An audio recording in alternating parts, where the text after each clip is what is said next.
Hello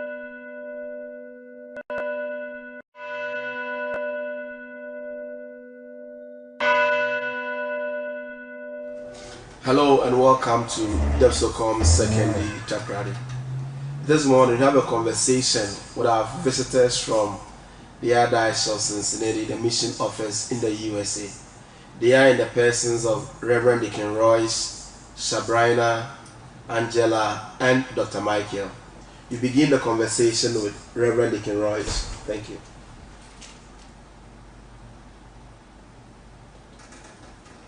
In 2019. But because of the COVID virus throughout the world, that it prevented us from coming back on the shores of Ghana. But that it was also a challenge in getting here this time, that as we prepared to leave Cincinnati, the challenge of changing flights, and we wind up, rather than coming directly to Ghana, we then flew to Amsterdam and then to Ghana, so that changed our arrival. But we're blessed to be here. So the challenge of once landing, of getting rid of all of those things that might prevent us from being open to the people and to the culture and to God's movement, it's been a blessing for us, and we thank you for your hospitality today. Thank you very much. Let me go to Sabrina to talk about her experience.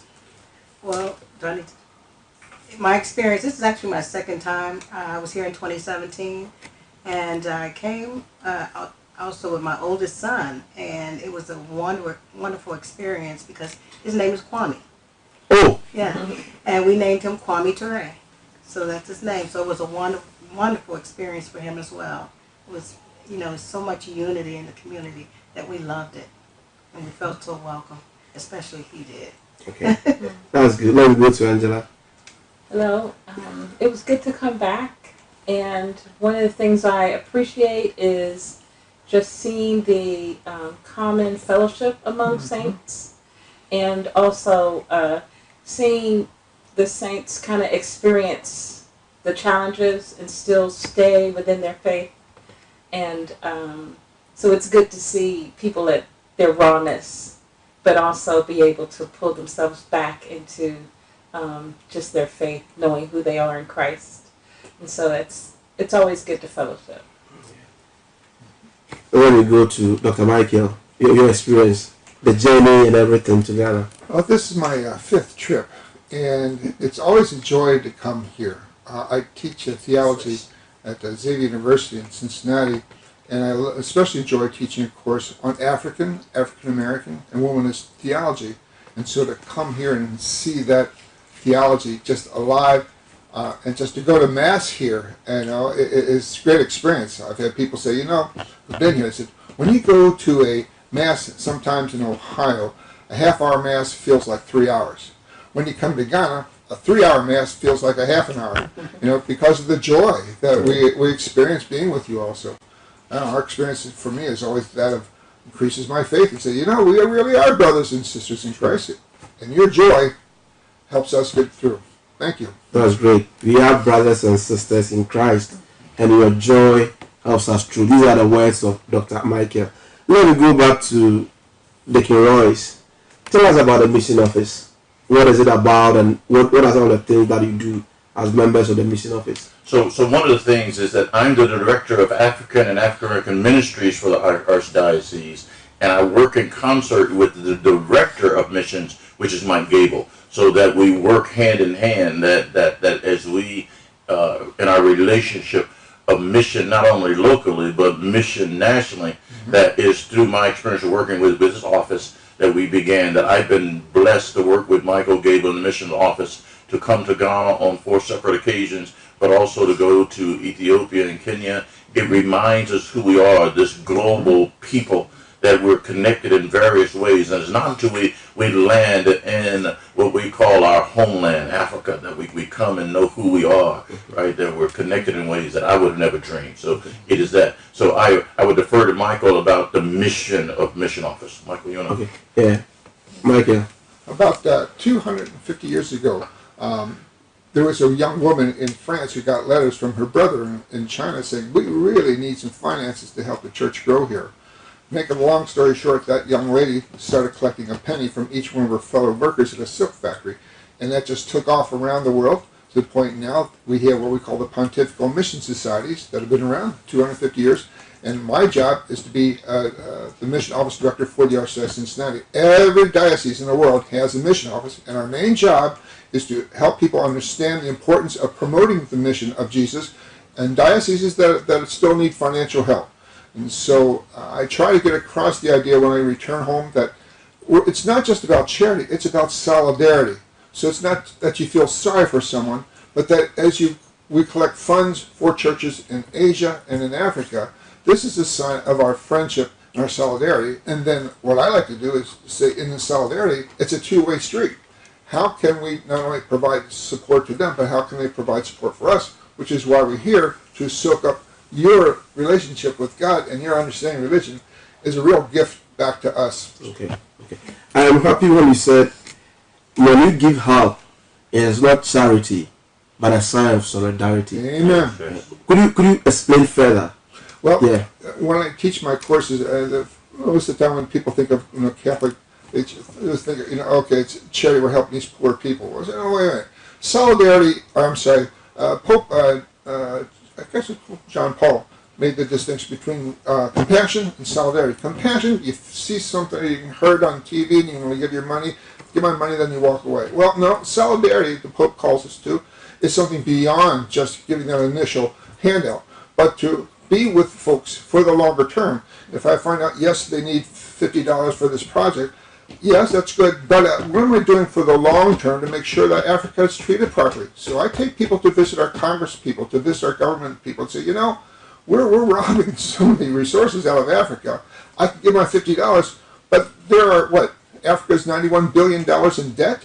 We're not going to do anything about that. We're going to ignore that. So solidarity means I'm going to be with you for the longer term as a brother and sister, not just a donor who walks away. Great. Solidarity means I'm going to be with you for a longer time and not just a donor. Let me go to Sabrina. What influenced your decision to join this trip? Well, the love and respect that's felt no matter what environment we go in, what area we go, it's always the same, no matter where we travel from here to there. Everyone has the same, I get the same feeling, like I said, the solidarity. Everyone respects each other. There's no hostility, nothing like that. It's just love and compassion. It's what I feel no matter what area we in. All of them are exactly the same. Let me talk to Angela. Why coming to Ghana again? I think this time I've been able to kind of notice the growth in people, not just the growth in the friendship, but also in people's studies. You get to see, people that we haven't seen that I haven't seen since 2019, and then to see growth in people, to hear the fathers talk about this young man. This father was in the minor seminary when he was younger, and then to see them kind of admonish the younger men into growth, just pouring into the next generation, is what it's been a joy to see. Okay. To see growth. So we'll talk to you about this. Your itinerary for this trip. Itinerary, when we sit down and we began to plan, we're returning to Ghana. What we want to do is make sure we revisit the friendships that we've established down through the years, that we have friends who have been to our archdiocese priest, who then we can count on bishops who host us, and it allows us to see much more of Ghana than we could have ever dreamed. So one is to take in a culture.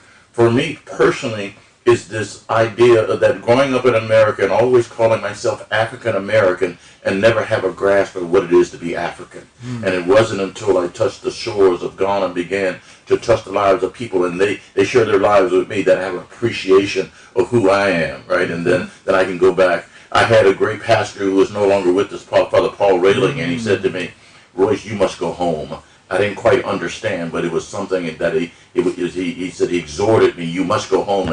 And once I came here, it has changed my life. So this idea of a sharing culture, sharing gifts, but also receiving the gifts of the people, right? It is something that enriches me. Okay. It's about sharing gifts and also receiving the gifts of the people.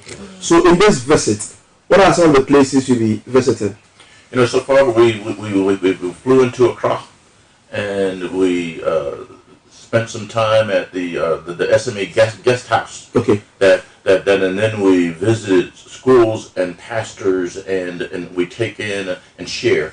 We went to the mental council again, and anytime we bring new people, we have some new people with us this time. The mental council is one of the places that we must visit, right? We must visit.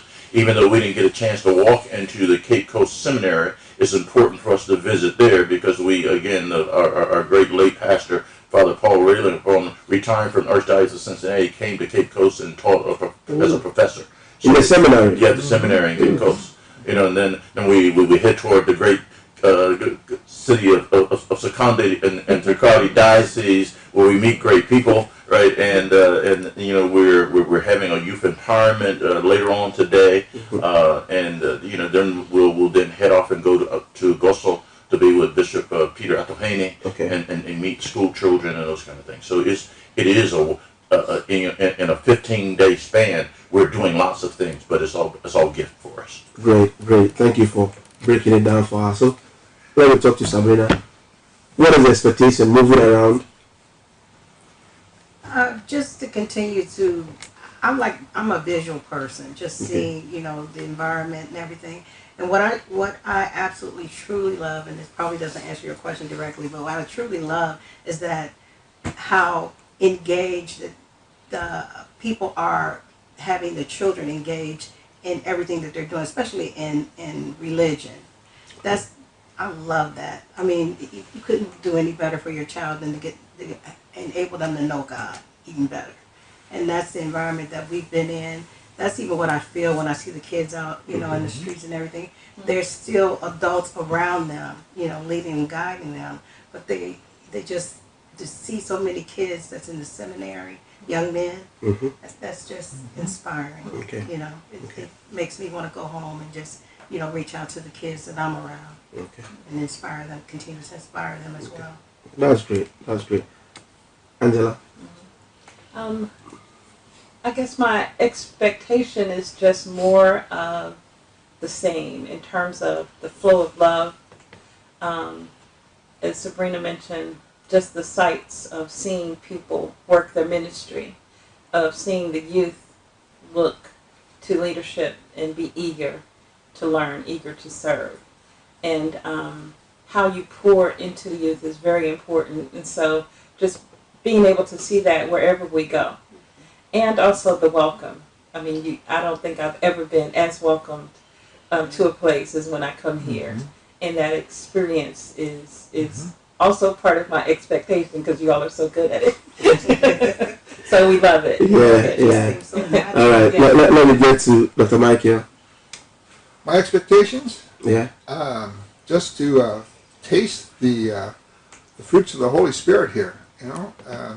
You can eat white bread your whole life. That's okay. But if you get to taste, tortillas, fufu, okay, and you begin to realize, well, hey, we can be, and these grains can be a lot of different things. So if you just eat that old white bread all the time, your life gets pretty boring.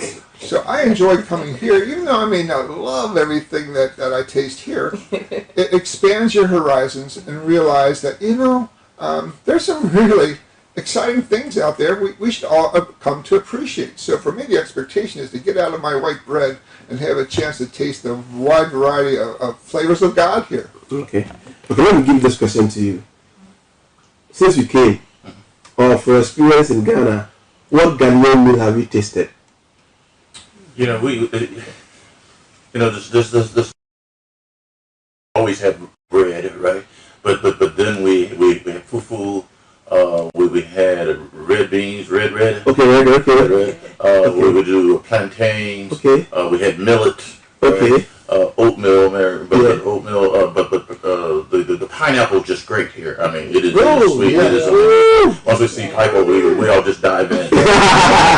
and lots of chicken and lots of rice. It is that, and we look for. So part of the cultural expectation is, as Mike has talked about in a different way, is to take in the culture of the food, right? Okay. Culture, food, conversation is what binds us together. Okay. Sabrina? For me, I can absolutely tell the difference with the food because when I'm back at home, after I eat within an hour, I run to the restroom. I haven't had to do that since I've been here. Oh, okay. Food is great.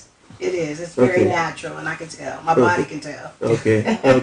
That's great. Angela. I tasted a lot of food. What I didn't taste is the millet. Oh, okay. But I did taste the fufu. Okay. And also they had bread the other day. Was it called rock? Or it was like a pastry, a round, circular, kind of semi-sweet bread that they serve for breakfast. Buffalo? Fruit, yeah. Yes. Okay, yeah, that was really good. Okay. We are about to end our conversation very soon. Let me go to Deacon Royce. I know you made Okoswahili Yes. at Emoni. Yeah, Emoni. And you'll be going to Emoni. Okoswahili, where is your duty? That is, I am, from what I've embraced it even, is that as a sub-chief of non-equipment, right, the second, that as to work with making sure that the clinic and the people have access to the hospital supplies and the needs that they have. It was great to hear back from the people of the community through Father Isaac Inyan, who's with us, helping us, is their appreciation for it, but that the clinic, Bishop Sam's clinic, had been closed for a number of years, and because of our engagement, that has begun and has continued to grow. Now, and so that piece is to make sure, as Mike talked, is not just to give that one piece, but to stay engaged with the people, right? To stay engaged with the people, and I can't wait to get back to meet the people again. All right. So thank you very much for having this conversation with us, Deacon Roy, Sabrina, Angela, and then Dr. Mike here. The second part of the conversation will continue very soon. So thank you. So for Isaac, let me begin this second part of our conversation with you. How did you get in touch with the mission office of the Archdiocese of Cincinnati? Oh, that is great. Archdiocese of Cincinnati has a relationship with the diocese. And therefore, even before I went to study in the city of Cincinnati, there was already a relationship between me and Deacon Royce. And so when I went into a family. They accepted me, as a family member. I remember very well when I went to the States, there were so many things that I had to go through. And Deacon Royce was always there, helping me, take me out, making sure that I had all the documents that I needed to, get my stay over there legalized. And that was how I familiarized myself, making myself or seeing myself as part of the family, especially the Church of Resurrection, where most of them worship. Anytime I went there just as one of them. So that was how we started our relationship.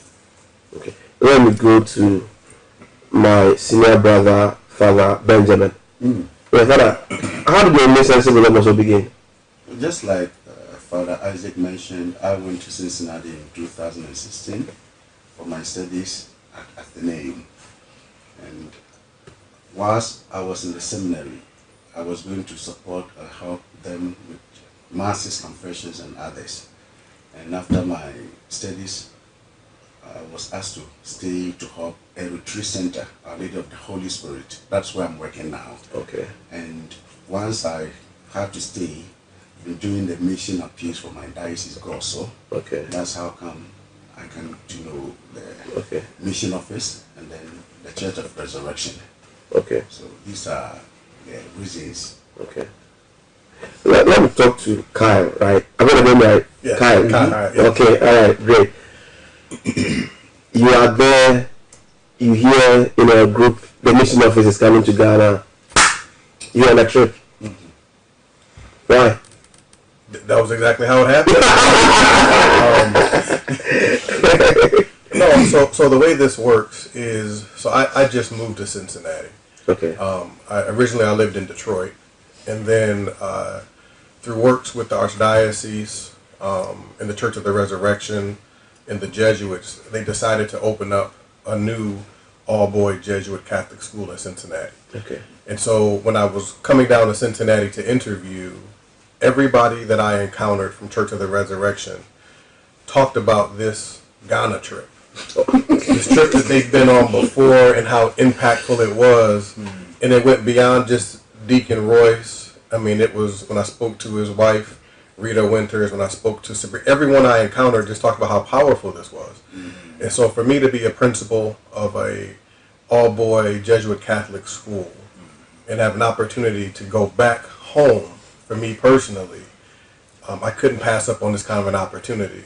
And to be able to take this information and these experiences back, I just knew that this is something that I had to experience for myself. Okay. Great. Let me go to Percy.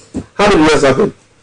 You know, very, very similar, I guess, but the different part of it is that I've been a member of the Church of the Resurrection for a while, so going on 19 years now. And yeah, I've been up to take this trip maybe 3 times. And for various reasons, there have been things that have come up and I couldn't do it. So, but when then COVID happened, and that kind of threw the schedule off. And but when the opportunity was presented this time, you know, I told myself, no, I am going, and I started preparing for it last year. You know, even with just you know, how many days I'm going to step away, and you know, how long I'm going to be gone, just for the fact, because I work in a corporate job with a large food retailer. Okay. So I really had to do some planning to ensure that I could take advantage of the opportunity, and it hasn't disappointed. Okay, great. You know, the journey was long. We got here safely, you know, which, you know, that was a blessing, and just seeing the people, I've always, you know, very similar to what Kyle was just alluded, wanted to come home and see, you know, come home, and see the rest of the family. I like that. You can you can see the joy. Yeah. Everyone has this joy in them here, and I think that's what stands out to me. And I wanted to see more of that, as we've seen our brothers in the United States here. They're studying or ministering. You see how they carry themselves, and I wanted to see more of that here at home. Okay. So I'm coming this time. Okay. Yes. All right. That's great. Now let me go back to Father Isaac. Father, whilst they are here, could you walk us through the itinerary, the highlights of it? What are some of the things they will do whilst they are here? Well, I think we started from Accra. Okay. They went to some places of interest. Then from there we came to Cape Coast. Okay. Yeah, we had the opportunity to pass through Cape Coast Castle. Wow. Then we went to Elmina Castle. Okay. They took us through. Okay. And then we also had the opportunity to go to Franciscan Valley of Prayer. Okay. Yeah, Okay. we went there too. Then from there we came to Takrady. Okay. Yes. We are trying to go to places like Ejam. Okay. We also go to the Secretariat. Okay. Then we are also planning to go to Emuni. Okay. Hinterland. Yes. The only place. Exactly. And then from there, we also intend to go to Abuazi. Okay. Okay. Yes, where they will have Sunday Mass. Oh, okay. The parishioners. Okay. And they will be able to interact with them.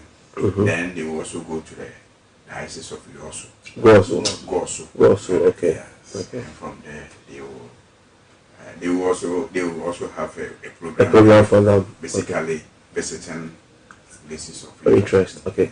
Let me go to Kyle. When you touched down in Ghana, how was the feeling like? Can I back up 1 second? Sure. Even before we touched down, the first impact of Ghana that I had was, so when we went to the airport, we knew that we had a day-long travel. And so knowing that, most of us dressed very comfortably. Sweatpants and gym shoes. All of a sudden, Father Ben shows up at the airport. Uh-huh. Father Ben shows up with this beautiful suit on, top to bottom, with these awesome shoes. Yeah. He's just dressed like he's on the cover of a beautiful magazine. And the rest of us look like we're going to the gym. And so, you know, I knew a little bit about Ghana. I've been to Africa, the continent, before, but immediately I started saying, these brothers and sisters we're about to encounter have impeccable taste and style, and I can still look through the room. Everywhere we go, you just see people that are suited from top to bottom. Yeah. Everybody's always clean and fresh. And so I just want to say I'm taking that back home too. But as we touched down, I think it was a sense of relief to be here. I think even when we got to the airport, just a lot of smiling faces and a lot of positive energy. When we got to the retreat center, it's kind of the same thing. And everyone that we continue to encounter has been such a ray of sunshine and joy. And for us to be able to see God's grace and our brothers and sisters that are across the world has really been a beautiful thing. Great. But I'm hoping to go back with the suit. Yes, I know, right? Father Ben.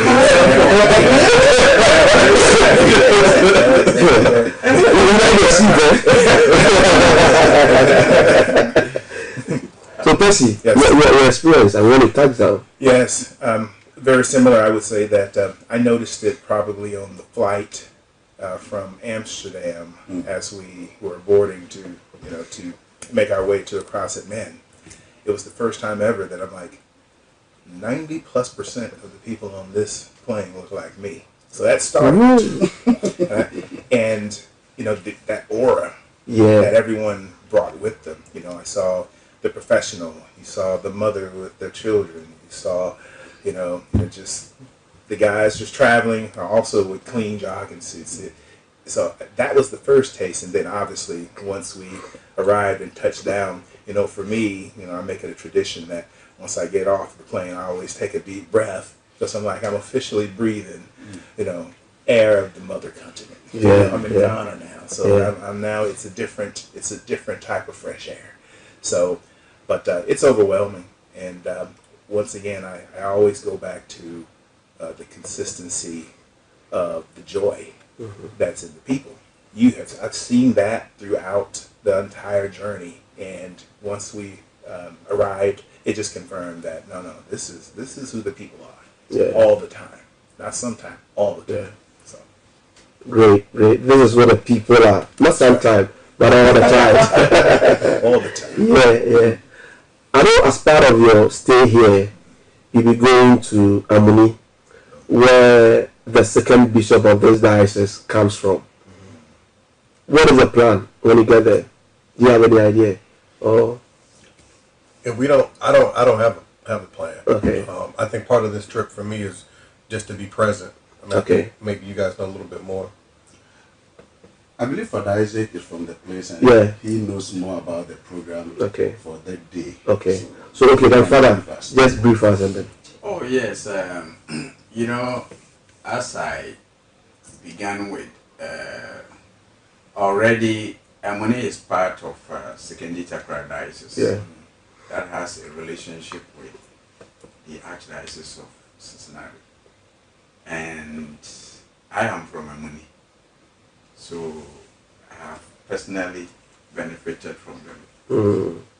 And, so even when they came here in 2019, whilst I was studying in the States, they went there. Yeah, sure.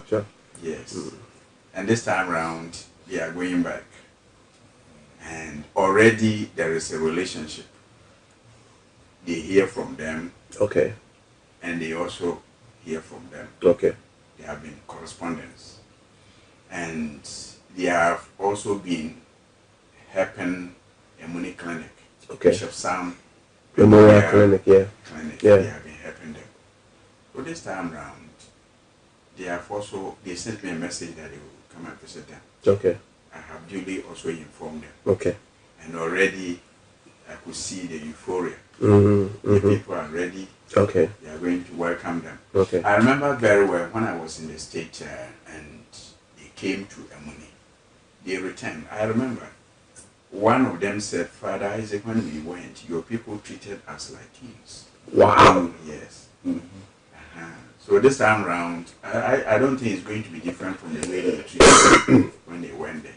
Already they have even started calling me, finding out where we are. So the people are that's ready. good. That's good. Yes, when they go, they are very happy. You know, Ghanaians, as they rightly said, Yeah. we are very nice people. We are very generous. We are very hospitable. And occasions like this, it gives them the opportunity also to share their love with their own brothers and sisters. Okay. So I know it's going to be very joyful tomorrow for both our brothers and sisters and the natives there. Okay. All right. Thank you very much. Let me go to Kyle and Percy. Have you tasted any Ghanaian food? And what are your comments? Any of you could start. I did try, although it was a small piece, we did when we went to the cathedral in Accra. Okay. So I did have some of the fufu. Whoa. Yeah, I did have some of that. And I think we had the, it was like a seafood stew. And I can't remember the name of the dish with the greens or the peas. That was really, yeah, it was really good. Okay. Really, really good. And obviously we've had a lot of chicken everywhere. Oh yeah. You know, love roasted chicken. So we've had that. That's been consistent. And you probably make some of the best rice. I mean, it's been consistent everywhere we've gone. So, but looking forward to more dishes. Have you tasted Ghana jollof? I'm sorry? Ghana jollof. No, we have not had. It's a rice. Is I that how think is about the 3 types of rice that we have. So that's one of them. Not yet. Not yet. Okay. Make sure you taste Ghana jollof before you go. We'll put that on the list. Sopon. Okay. That's what we ate. That's the one. Yes. Okay. Yes. The retreat center. Yes. Okay. That's what we call jollof. Yeah. It's the best in Africa. Ghana jollof. Of course. It's the best in Africa. Okay, Kyle, you experience a lot of meals? No, everything that Percy just said, but there's also this red sauce. Yes. And I don't know what that red sauce is, but you put that red sauce on top of the rice, and it's just it's fantastic. And it's a little bit spicy too. Okay. And everywhere we've gone, we've had that. And then we had a green sauce yesterday too. Oh, chili! It was Pepe. It was great. I think the seasonings make all the food pop together. So no, I've been very excited for all of our meals. Yes, I wanted to talk about the millet. Yes. I'm glad you brought that up. So, the millet, I had that. That was I think it was yesterday for breakfast. But natural joy that when it spreads to those around them, it's infectious, and then they can then pass that on to other folks. So, thanks for the hospitality, and we'll continue to try to keep our collaborations, our conversations, and the sharing of information going. Great. Yes. Let me go to Kyle. It's just very similarly, just starting off with gratitude. Just thank you even for this opportunity. But thankful to everyone that's opened their doors and kind of welcomed us in as though we're family members. Not extended family members, but family members. Yeah. And I just think it's important that the world, that the U.S. kind of sees Ghana as the place to be, the place to go. I think we went to Elmina Castle yesterday. I think it's a reminder to the world about how connected we all are in different ways. There were a number of schools that were there taking young children through so that they could experience the history. Sometimes pleasant, sometimes not so pleasant parts of our history.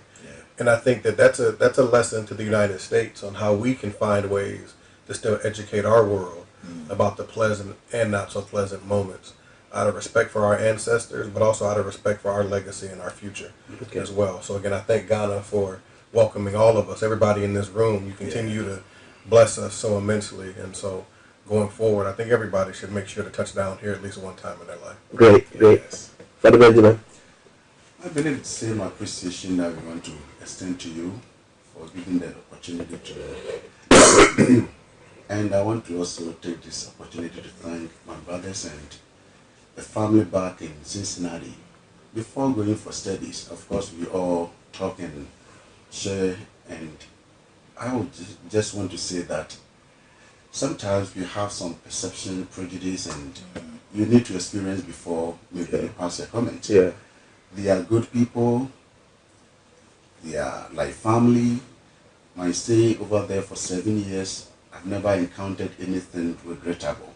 So I just want to use this opportunity to thank them, and I know they will express this to the church members and families. Yeah. Wherever I've been, whether for wedding or funeral, it's just be awesome. They are all good people out there.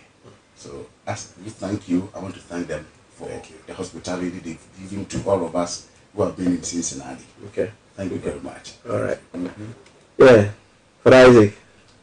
Yes, it's a great feeling for me that after almost 3 years, I've had the opportunity to interact with them again. In fact, there was a bit, the circumstances surrounding my departure after studies, because of the COVID, I couldn't actually see them and then bid them goodbye. Okay. And then I just came. But it's a big opportunity for me again also to fraternize with them. Okay. And I'm praying that such trips would always solidify our relationship. Yeah. Yes, Yeah. with them. Okay. So I'm very happy that they have come to meet me, and now we are together, praying.